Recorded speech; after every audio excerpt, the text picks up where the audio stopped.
Hi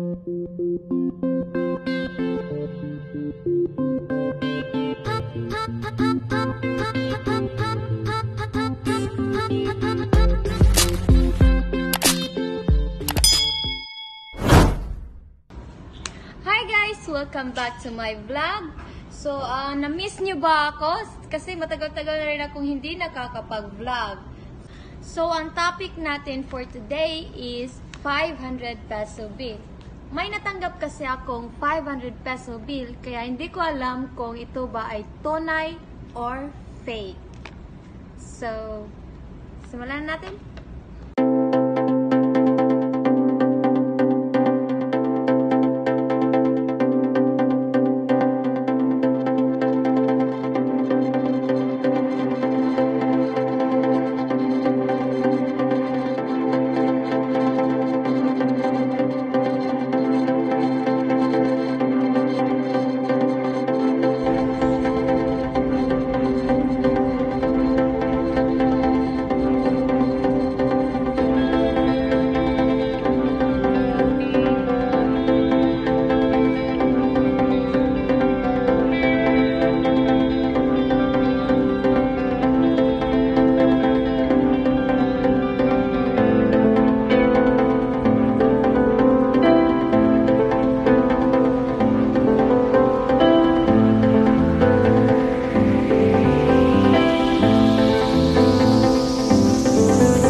Guys, so see you on my next video.